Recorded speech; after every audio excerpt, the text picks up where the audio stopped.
Vu que vous aimez les conseils de Tata Gamze, c'est parti. Aujourd'hui, je vais vous donner 2 conseils qui vont vraiment vous aider dans la vie de tous les jours et qui vont vous permettre d'évoluer.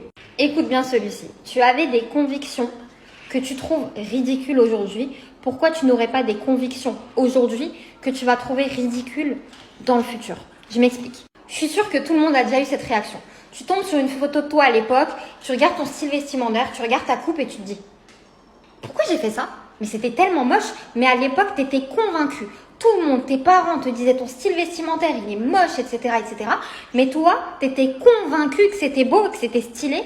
Et aujourd'hui, quand tu regardes cette photo, tu te dis « Mais j'étais ridicule, pourquoi j'ai fait ça ?» Donc, tu étais à 100% sûr de quelque chose et aujourd'hui, tu te dis ok, avec du recul, c'était peut-être pas la bonne idée. » Donc, dis-toi juste une chose, aujourd'hui, tu as sûrement des convictions que tu vas trouver ridicules, que ce soit dans une semaine, un mois ou même 5 ans. Et c'est pour cette raison que quand on te donne une information qui est complètement à l'inverse de tout ce que tu penses, tu devrais quand même te remettre en question. C'est-à-dire que tu devrais te poser, tu devrais analyser la situation et te dire, ok, peut-être que c'est moi qui suis dans le faux et que cette personne est en train de me donner une nouvelle information qui me paraît peut-être absurde aujourd'hui, mais peut-être dans quelques semaines, si j'y réfléchis bien, je vais trouver ça complètement logique. Oui, mon chou. Et la deuxième va être très très courte. Je te laisse analyser la phrase. Tu ne sais pas ce que tu ne sais pas.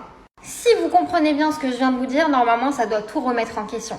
C'est-à-dire que y en a beaucoup qui débattent des heures et des heures sur un sujet, qui sont persuadés qu'ils ont raison et les autres, ils ont tous tort, etc. Et ça ne veut pas dire que c'est l'inverse, ça ne veut pas dire que tout le monde a raison et que toi, tu as tort, pas du tout.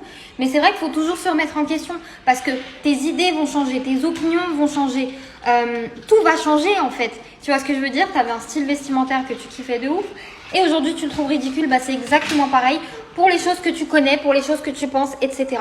Et surtout cette phrase, tu ne sais pas ce que tu ne sais pas. Donc quand tu perçois une information, que ce soit sur Internet, que ce soit par quelqu'un d'autre, on s'en fiche. Et que tu ne sais pas, en général, l'être humain se braque directement. Parce qu'on a peur de l'inconnu. J'arrive, chérie. Parce qu'on a peur de l'inconnu et surtout parce qu'on se dit, ce qu'on connaît pas, je connais pas, donc ça n'existe pas. Et c'est vraiment pas l'attitude à avoir. Si tu veux évoluer continuellement, il faut être enseignable. Donc prends toutes les informations, trie-les bien sûr. Prends pas les infos de tout le monde, mais prends les informations, trie-les. Dis-toi que tu vas sûrement changer, tu vas sûrement évoluer et que tes idées, que tes pensées vont changer avec et que tu vas sûrement continuer à apprendre de nouvelles choses tous les jours. Donc, ne sois pas buté et sois enseignable.